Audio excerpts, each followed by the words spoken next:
வணக்கம், இது crime time. நான் Mahalingam Ponnusamy. Online loan app மோசடி விவகாரத்தில் புத்தாண்டு அன்று நியூஸ் 18 தமிழ்நாடு விரிவான தொகுப்பை ஒளிபரப்பு செய்திருந்தது. அதன் அடிப்படையில் சீனர்கள் உட்பட 5 பேரை சென்னை போலீசார் கைது செய்திருக்கிறார்கள். இதில் பல்வேறு திடுக்கிடும் தகவல்கள் வெளியாகி இருக்கிறது. 300 கோடி ரூபாய் பணத்தை தமிழகம், கர்நாடகா, கேரளா ஆகிய மாநிலங்களில் வசூலித்து அந்த பணத்தை சீனாவுக்கு அனுப்பியிருக்கிறது இந்த கும்பல். 300 கோடி சீனாவுக்கு அனுப்பியது எப்படி?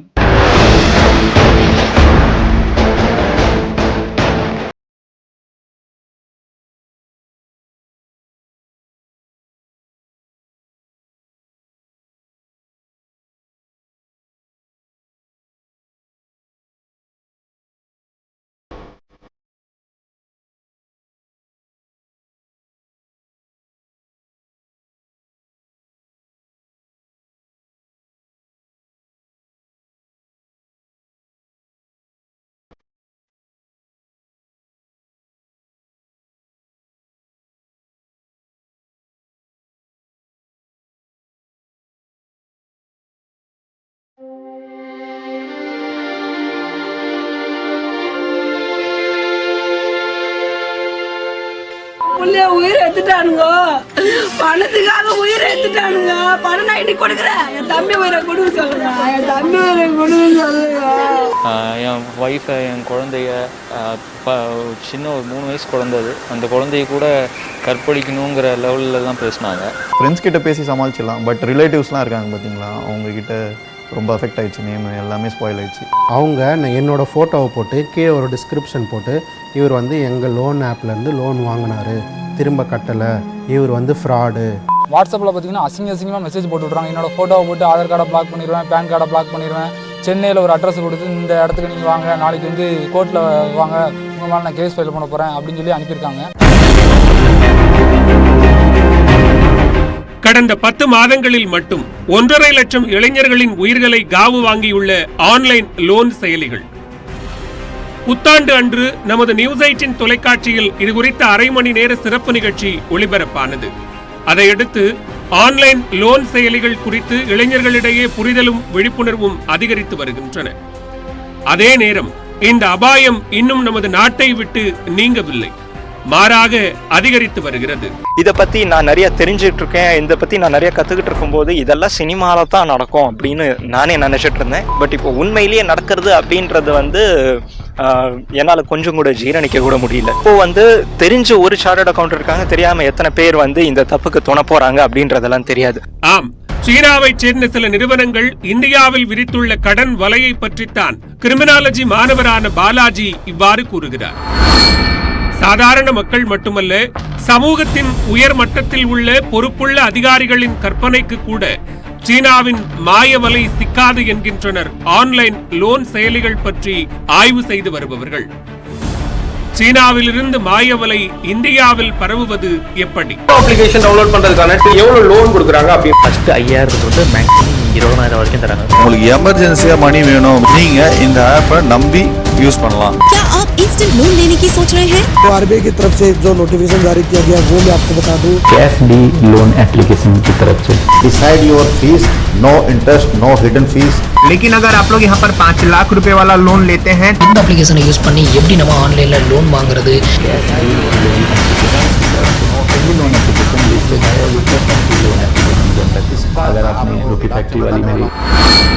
நாட்டில் கடந்த ஓராண்டிற்கும் மேலாக ஆன்லைன் லோன் செயலிகள் இளைஞர்களிடையே புழக்கத்திற்கு வந்துள்ளன.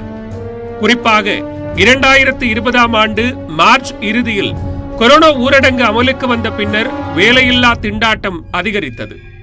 வேலைகளை இழந்த இளைஞர்கள் தங்கள் பொருளாதார பிரச்சனைகளுக்கு தற்காலிக தீர்வாக ஆன்லைன் லோன் செயலிகளை நாடத் தொடங்கினர்.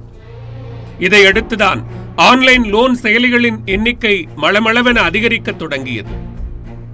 ஏற்கனவே ஆன்லைன் மூலம் கடன் வழங்கும் நிறுவனங்களுக்கும் இந்த புற்றீசல் நிறுவனங்களுக்கும் இடையே பெரும் வித்தியாசம் உள்ளது. உண்மையாகவே கடன் வழங்கும் நிதி நிறுவனங்கள் 10 முதல் 15% வரையே வட்டி விதிக்கின்றன. 10,000 ரூபாய் முதல் பல லட்சம் ரூபாய் வரை கடன் வழங்குகின்றன. கடனை அடைக்க 1 மாதம் முதல் 4 ஆண்டுகள் வரை கால அவகாசம் அளிக்கின்றன. வாடிக்கையாளர்கள் ஆன்லைனில் வழங்கும் ஆவணங்களோடு நின்று விடாமல் அவரது முகவரிக்கும் நேரில் சென்று விசாரித்து உறுதி செய்து கொள்வார்கள். கடனை திருப்பி அடைக்க முடியவில்லை என்றால் தொடர்ந்து செல்போனில் அழைக்க மாட்டார்கள். ஆனால் குறிப்பிட்ட காலம் கடந்ததும் சட்ட ரீதியிலான நடவடிக்கைகளை மேற்கொள்வார்கள். ஆதார் மற்றும் பான் அட்டைகள் மட்டும் போதும், வேறு எதுவும் வேண்டாம் என கவர்ச்சிகரமான விளம்பரங்களோடு களத்தில் குதித்துள்ள கடன் வழங்கும் நிறுவனங்களின் செயல்பாடுகள் இதற்கு நேர் எதிரானவை. 3000 ரூபாய் முதல் 20,000 ரூபாய் வரை மட்டுமே இந்த செயலிகள் கடன் வழங்கும். அந்த கடனுக்கும் 36% முதல் 120% வரை வட்டி வசூலிக்கின்றன இந்த டிஜிட்டல் கந்துவட்டி செயலிகள். வட்டி கொடுக்க தாமதமானால் வட்டிக்கு மேல் வட்டி விதித்து வசூலிக்கின்றன. கடனை அடைக்க அதிகபட்சம் 1 வாரம் மட்டுமே அவகாசம் வழங்குகின்றன. ஆன்லைனில் ஆதார் மற்றும் பான் அட்டைகள், ஒரு போட்டோ, முகவரி சான்று மட்டுமே இந்த செயலிகள் பெறுகின்றன. கடனை திருப்பி அடைக்க முடியவில்லை என்றால் அதிகாலை முதல் நள்ளிரவு வரை செல்போன் அழைப்புகள் தொடர்ந்து வரும். ஆபாச வார்த்தைகளால் மன உளைச்சல் ஏற்படும்படி பேசி தொந்தரவு மேல் தொந்தரவு கொடுப்பார்கள். பேமெண்ட் பண்றா எல்லா லேடிஸ்க்கு கால் பண்றோம். ரெஃபரன்ஸ் கால் பண்ணிட்டு நீ நம்பர் கொடுத்த பண்ணிக்கிறேன். நைட் 12 உங்கள்தான் எந்தான்டா கேட்கிறேன்.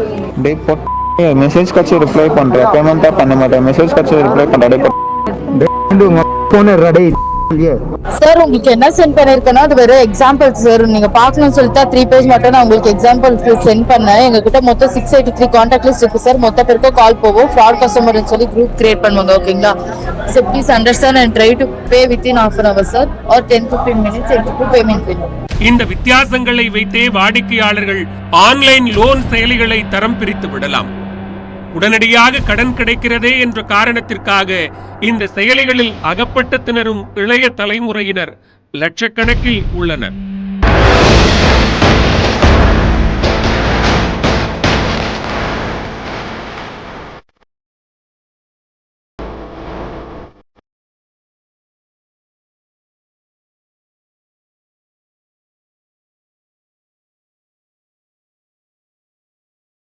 இந்த ஆன்லைன் லோன் செயலிகளை உருவாக்குவோர் யார்?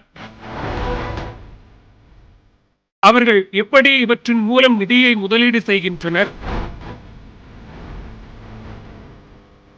வசூலிக்கும் தொகையை என்ன செய்கின்றனர்?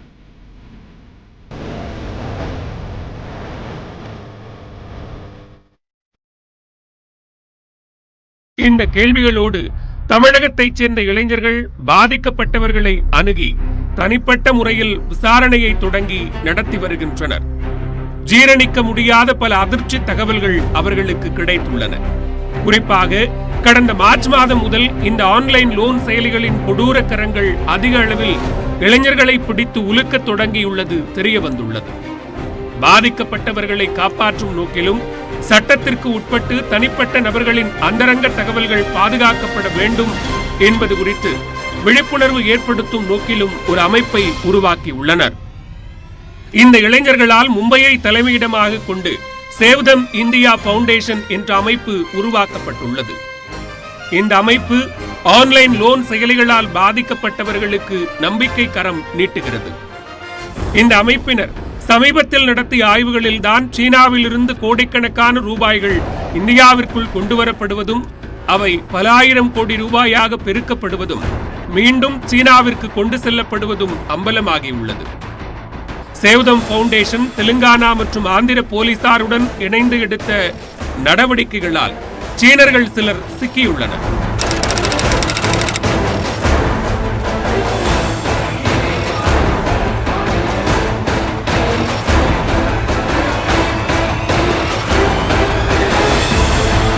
ஹைதராபாத் போலீசார் டிசம்பர் 22ஆம் தேதி 30 ஆன்லைன் லோன் செயலிகளின் 75 வங்கிக் கணக்குகளை முடக்கியுள்ளனர். அவற்றிலிருந்து 430 கோடி ரூபாயும் தற்போது முடக்கப்பட்டுள்ளது.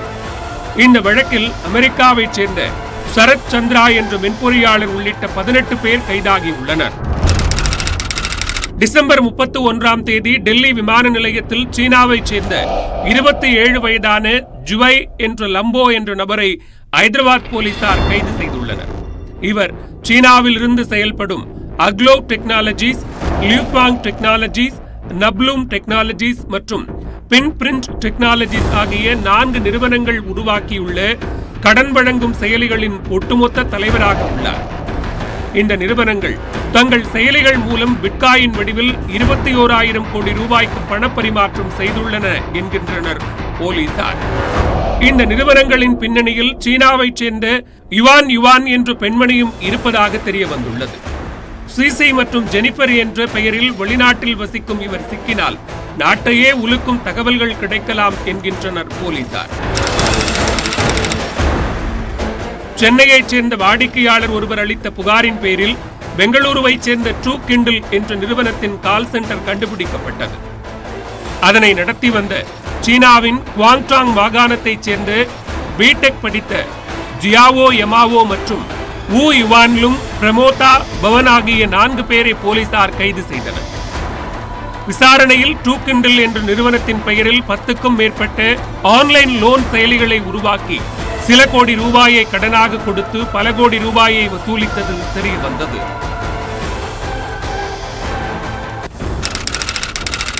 சென்னை குரோம்பேட்டையைச் சேர்ந்த அசாகஸ் டெக்னோ சொல்யூஷன் பிரைவேட் லிமிடெட் என்ற நிறுவனத்தின் இயக்குநர்கள் மனோஜ்குமார், முத்துக்குமார் மற்றும் கணேஷ்குமார் ஆகிய 3 பேர் செயல்பட்டு வந்தது தெரிய வந்தது. இவர்கள் பெங்களூருவில் சீனர்கள் நடத்தி வந்த கால் சென்டருக்கு 1600 சிம் கார்டுகள் வாங்கி கொடுத்ததாக ஜனவரி 5ஆம் தேதி கைது செய்யப்பட்டனர். இவர்களுக்கு உதவியதாக வோடபோன் நிறுவனத்தின் சென்னை பெரம்பூர் பகுதி விநியோகஸ்தர் ஜெகதீஷ், வோடபோன் நிறுவனத்தின் டெரிட்டரி விற்பனை மேலாளர் சிகாசுதீன், கைதான சீனர்கள் உள்ளிட்டோரும் அதிகாரிகளும் மத்திய உளவுத்துறை அதிகாரிகளும் நடத்திய விசாரணையில் ஒரு தலைமுறை